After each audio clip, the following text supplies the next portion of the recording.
You think silence means weakness, but the truth is the exact opposite.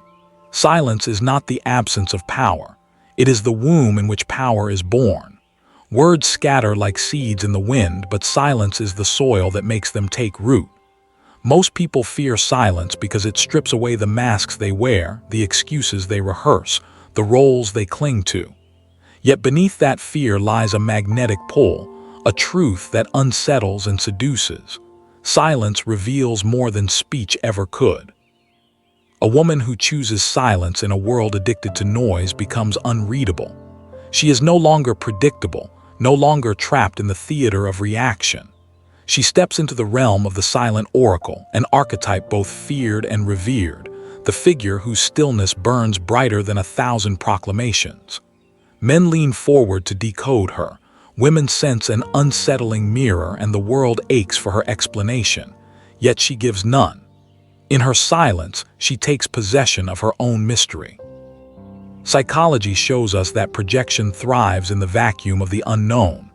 When you refuse to explain yourself, others fill the space with their own fantasies, fears, and longings. This is why silence often feels sweeter than words.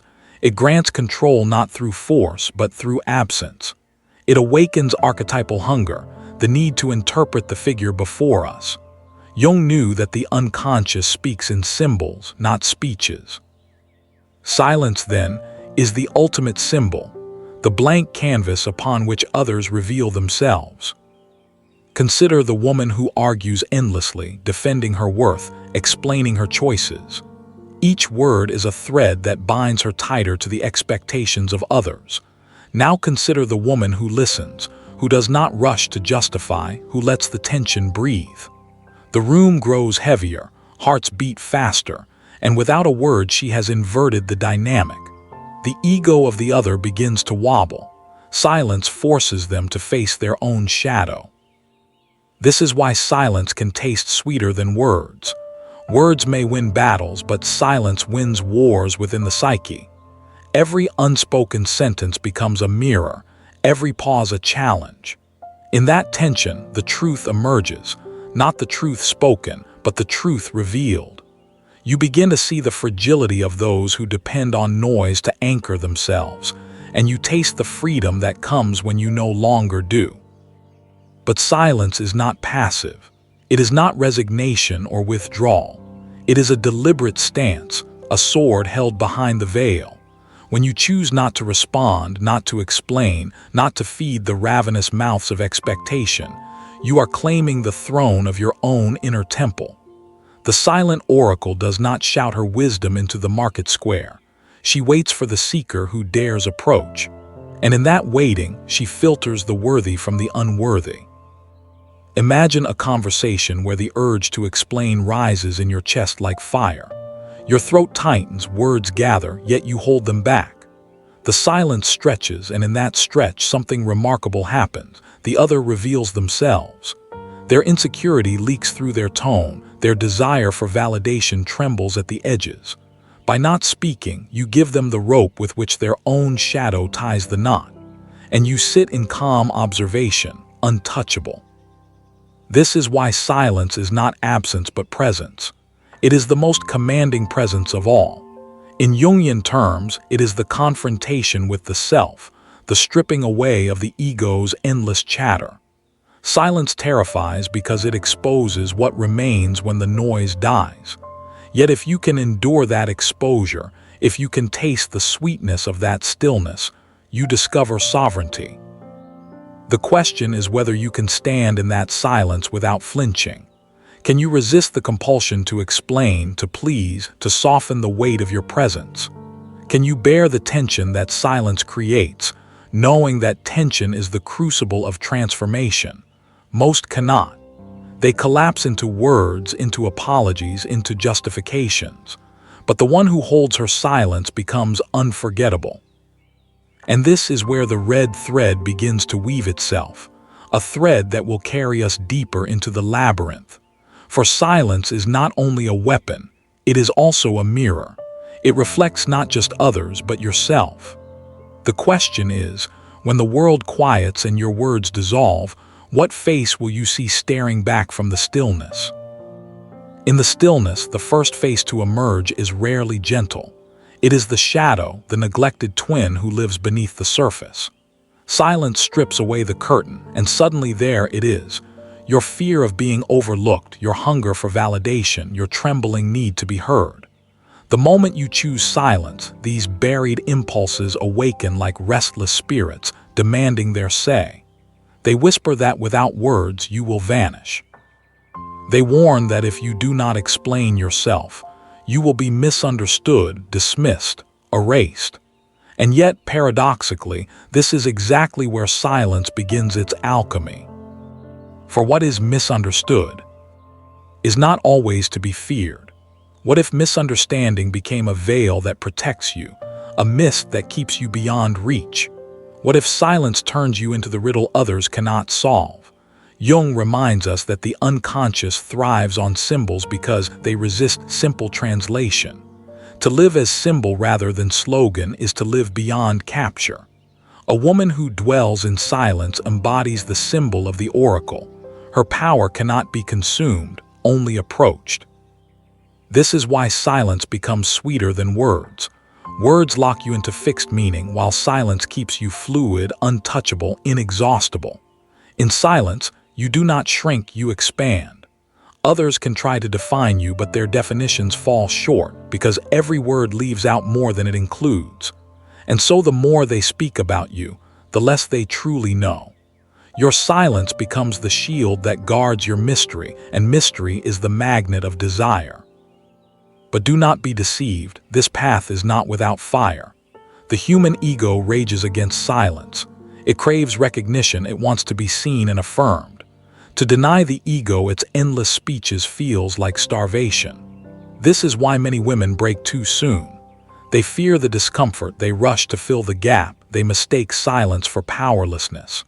But the one who endures, the one who holds her silence with unshakable spine, becomes more than woman, she becomes archetype. She becomes the silent oracle, whose power derives not from reaction but from refusal. Picture her in a room filled with voices. Others argue, boast, seduce, defend. She listens, but she does not bend. Her gaze is steady, her lips unmoved. At first they overlook her.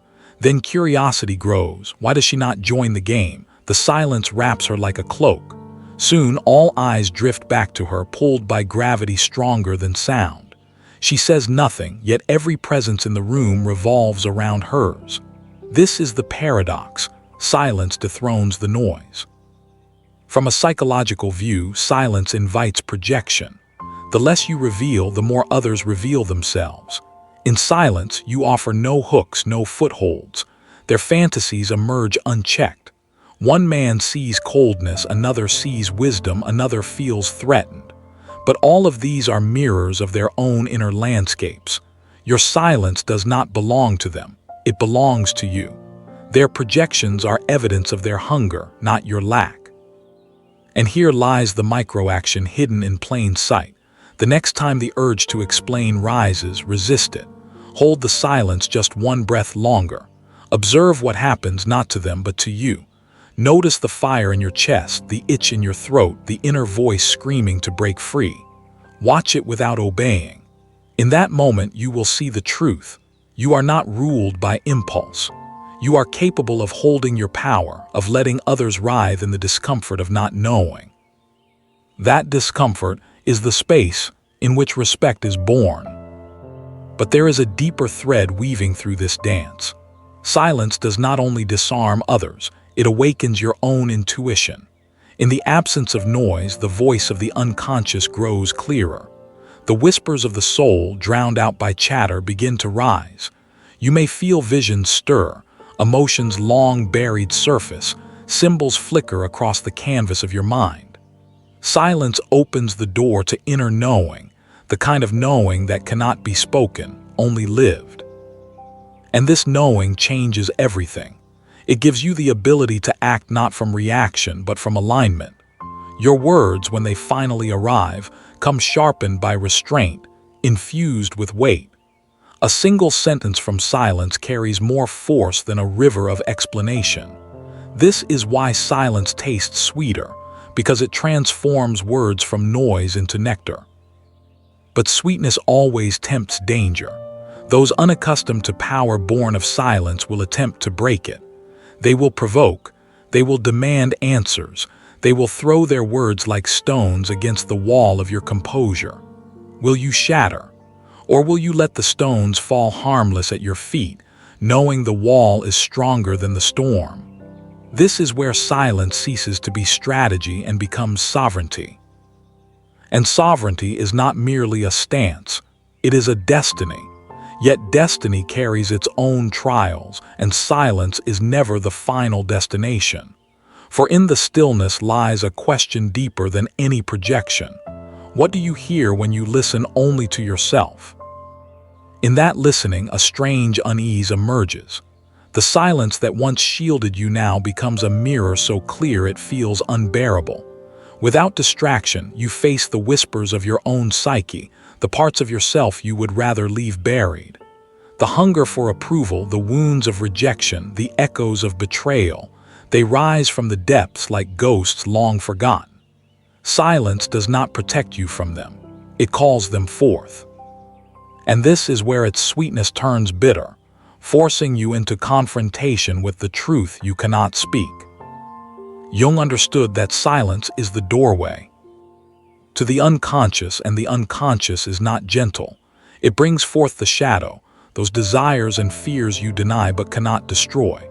In the noise of life, the shadow hides easily. In silence, it prowls openly, asking to be seen.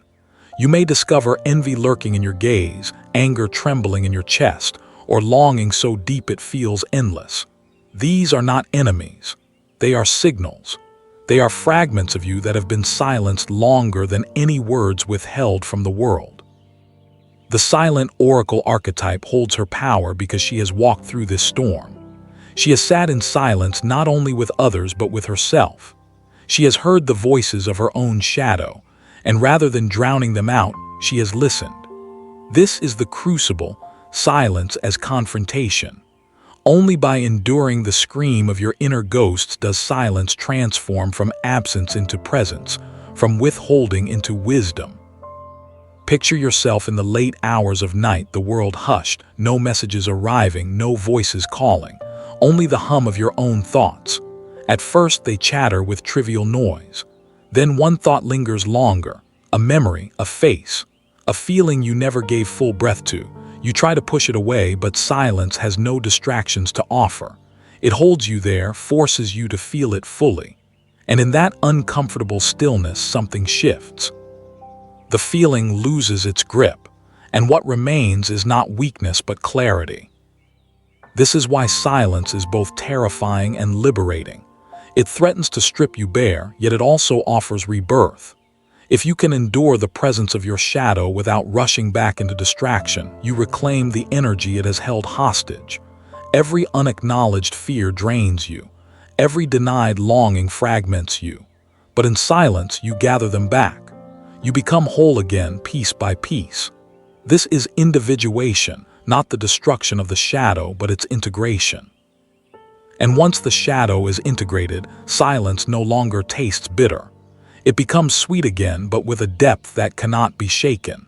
You are no longer silent because you fear words or because you wish to control others. You are silent because you no longer need to explain, defend, or chase. Your silence is no longer reaction. It is essence. From this place, even your presence changes. The way you enter a room, the way you hold your gaze, the way your body rests, it all carries the weight of someone who is complete within herself. Others sense it instantly. They may not know why they feel drawn, unsettled, or humbled, but they will.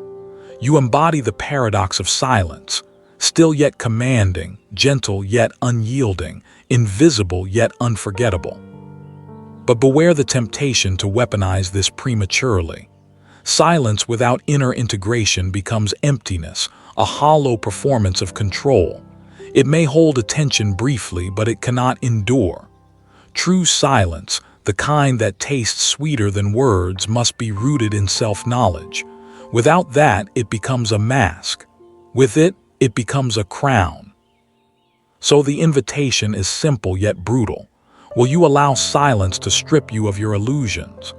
Will you dare to sit in it until the shadow speaks and not run? Will you face the inner voices that beg to be drowned in noise and instead let them sing? This is where silence ceases to be strategy and becomes transformation. And yet, there is another layer still unspoken. If silence reveals your shadow, what does it awaken in others when they face you? What happens when your silence not only heals you, but also unsettles them to the core? When your silence unsettles others, you begin to see its true potency. It is not merely the absence of words, but the presence of a force they cannot name. The air shifts, their breathing changes. They feel an invisible mirror turned toward them, and in that mirror their own shadow begins to stir. A careless joke exposes their insecurity. A desperate explanation betrays their need for control. They find themselves confessing, justifying, unraveling, while you remain still, untouched. This is projection in its rawest form. When you do not speak, others must confront the noise within their own minds. They cast it outward, trying to fill the silence with the clutter of their unresolved fears. To some, your quiet strength feels like judgment. To others, it feels like mystery. They cannot decide if you are goddess or ghost, muse or threat. And in that ambiguity lies your advantage. You are no longer reduced to the role they wish to place you in. You have become a living symbol, and symbols resist cages. Think of myth, the oracle of Delphi who answered in riddles, the Sphinx who offered silence heavier than death, the Virgin Mary whose stillness bore universes. Their power was not in endless explanations, but in their refusal to give away the whole truth. They forced others to wrestle with themselves, to dig deeper, to uncover their own hidden meanings. Your silence functions the same way. It becomes a test. It divides those who can endure mystery from those who crave only certainty. But here is the paradox. As much as others fear your silence, they also crave it. In a world addicted to performance and endless noise, your refusal to entertain becomes intoxicating. You embody what others secretly long for: freedom from the compulsion to please, permission to simply exist without justification. Your silence is a sanctuary for those who dare to enter it. And yet, it also exposes their unworthiness if they approach with arrogance. The oracle never gave answers to the unprepared. There is danger, too. Some will rage against your silence. They will call you cold, accuse you of arrogance, demand that you break your composure. This is because silence reminds them of their own powerlessness. They cannot dominate what will not react. And so they will attempt to wound you into speech, to shatter your stillness so they can feel secure again. If you give in, you return the power. If you hold steady, you reveal their fragility. This is the brutal truth. Silence does not only empower, it exposes. And yet exposure is not cruelty. It is invitation. By holding silence, you give others the chance to face themselves. Some will run, unable to bear the weight. Others will transform, awakened by the discomfort into deeper self-awareness. In this way, your silence becomes an instrument of evolution, not through preaching, but through presence. So the question becomes, what kind of presence do you wish your silence to carry? Is it the silence of withdrawal, heavy with resentment? Or is it the silence of sovereignty, luminous and magnetic? One drains the room of warmth, the other fills it with gravity. The difference lies in whether your silence is born from fear or from fullness. Only the latter becomes the sweet silence that heals and commands. Imagine now the possibility of wielding this silence in love, in conflict, in creation. Imagine refusing to chase explanations in romance, letting desire breathe in the unspoken. Imagine resisting the bait of conflict, letting your stillness unmask the insecurity behind the attack. Imagine stepping into the world not as someone who begs to be understood, but as someone who knows she is already whole. This is the oracle's gift. But silence does not stop here. There is yet another depth waiting beneath, a depth rarely spoken of. If silence can disarm others and integrate your shadow, what happens when silence becomes not just a weapon or a shield, but a language of its own? When silence becomes a language, it ceases to be emptiness and transforms into communication richer than words. A glance held too long, the pause before an answer, the refusal to rush into the rhythm demanded by others. These are sentences carved in the air, invisible yet undeniable. Silence speaks in archetypes, not syllables. It tells stories of sovereignty, of restraint, of the power to withhold until the moment is ripe. This language unsettles because it bypasses the conscious mind. Words can be debated, argued, twisted. Silence cannot. It slides past the rational defenses and strikes at the unconscious. Someone may not understand why they feel exposed in your presence, why they confess secrets they never intended to, why they grow restless when you do not rush to fill the space. The truth is that your silence has already spoken to their deepest layer, and their soul has answered without their permission. In Jungian terms, silence becomes the stage where anima and animus projections collide. A man might look into your quiet presence and see the muse he has sought his entire life, believing you embody his ideal. Another may project his mother's absence, resenting your refusal to soothe. Each feels compelled to respond, not to you, but to the archetype their unconscious has draped over your silence. You are no longer one woman. You are a vessel carrying the weight of their unseen desires and wounds. This is dangerous terrain, for projection is intoxicating. Some will worship you, not knowing they bow before their own reflection.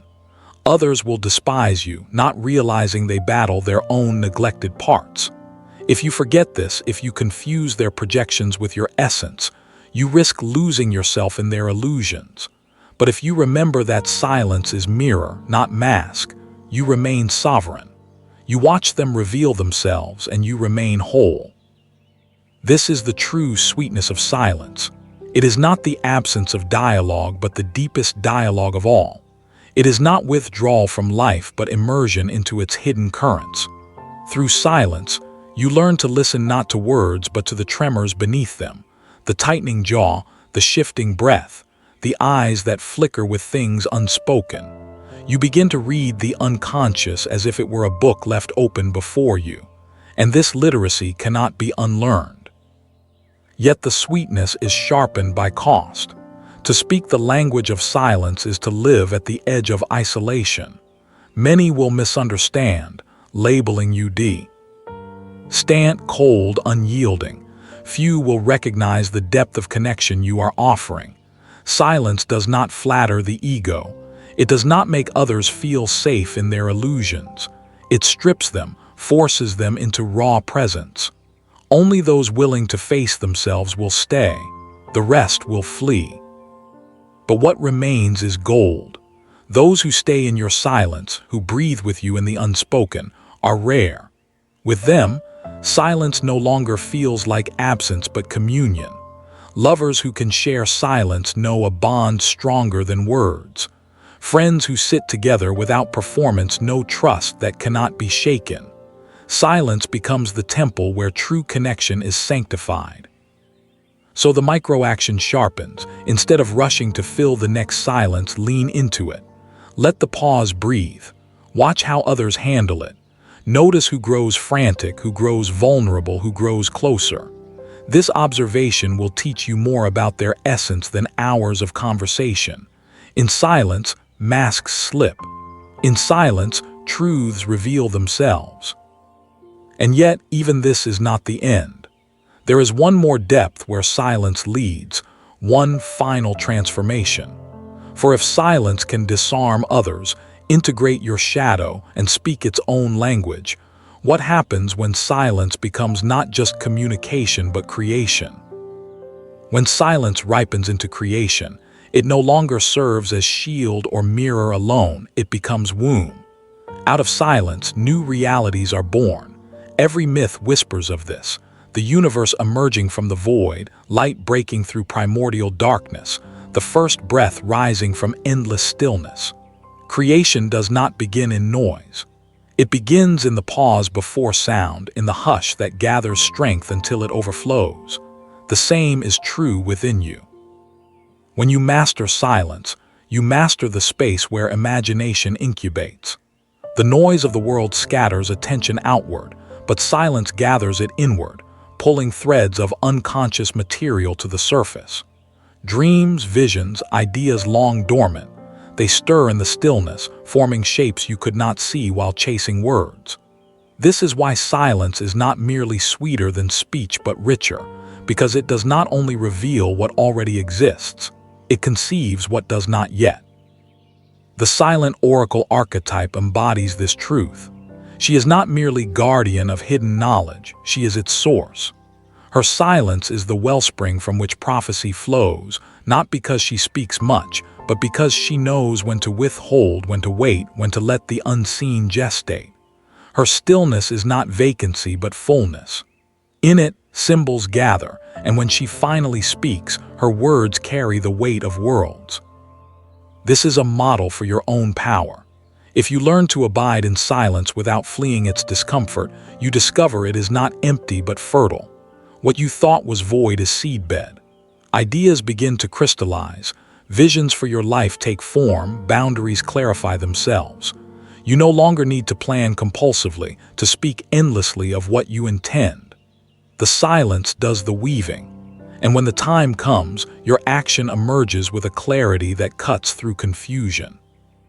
Think of the sculptor who stares at marble in silence before the first strike, the poet who listens to the silence between heartbeats before writing the first word, the lover who lets silence stretch before the first touch. In all these moments, silence is not absence but presence, not delay but preparation. The sweetness comes from knowing that what emerges out of such silence is sharper, truer, more enduring than anything birthed in haste. Yet there is risk here too. To create from silence requires trust. Trust that something will emerge, that the void is not permanent, that silence does not mean death but gestation. Many fear this. They break silence too soon, spilling words, rushing action, scattering possibility. But those who endure, who trust the gestational darkness, discover creation that feels inevitable, as if it had been waiting in the wings all along. This is where your silence becomes undeniable presence. When you finally speak, people stop. When you finally act, it lands with precision. The contrast between your restraint and your expression makes both unforgettable. Your silence has given weight to your voice, gravity to your movement. You no longer need to chase significance. Your silence has carved it into you. And so the sweetness of silence transforms into sovereignty of creation. You are no longer at the mercy of noise or the demand to perform. You know that silence is not wasted time but the very forge of your becoming. You begin to taste a freedom few ever touch, the freedom to choose when to speak, when to act, when to remain still. And in that freedom lies unshakable power. But the story does not end with creation. There is still the final thread of this tapestry. If silence can create, what does it finally reveal about worth itself? What happens when you no longer measure your value by how loudly you speak, how quickly you answer, or how tirelessly you prove? When silence unveils the truth of worth, the chase ends. The desperate need to be validated, to be chosen, to be seen dissolves in the stillness. Worth is not a negotiation, not a performance, not a prize others grant. It is the ground beneath your feet, unshaken whether others notice it or not. Silence strips away the illusions of external affirmation and leaves you with the raw fact. You exist, therefore you are worthy. No applause required. In Jungian terms, this is the union with the self, the place where ego's frantic hunger quiets. The shadow has been faced, the projections of others exposed, the language of silence learned, the fertile void endured. Now silence tastes sweeter than words because it tastes like freedom. You no longer need to explain yourself because you are no longer pleading your case before any judge. You are the temple and the oracle, the listener and the voice, the mystery and the truth. Others may still clamor, demanding speech, demanding proof, demanding reaction. Some will mistake your silence for weakness, others for cruelty. But none of these matter anymore. For the woman who has integrated silence does not draw her worth from the perceptions of others. She has discovered that the sweetness of silence is sovereignty, the unshakable knowing that nothing added or taken away alters her essence. This realization changes every interaction. In love, you no longer chase or beg. Your silence speaks your value more clearly than any declaration. In conflict, you no longer exhaust yourself defending what is already undeniable. Your silence reveals the pettiness of attacks without needing rebuttal. In life, you no longer fear being misunderstood, because silence teaches that misunderstanding is a reflection of others, not a reflection of you. And with this comes the final transformation: choice. The woman who knows her worth does not chase, she chooses. She chooses when to speak, when to walk away, when to invite, when to create. Her silence becomes the pause before a decisive movement, the stillness before the storm, the breath before the leap. Every choice carries the weight of sovereignty because it is not born from lack but from fullness. The sweetness of silence, then, is the sweetness of self-possession. It is the taste of no longer being ruled by noise, projection, or hunger. It is the quiet satisfaction of knowing that you can hold your ground without flinching, and that in this holding the world bends toward you, not the other way around. Leave a comment below about the moment you realized your worth doesn't depend on anyone else. The woman who knows her worth doesn't chase, she chooses.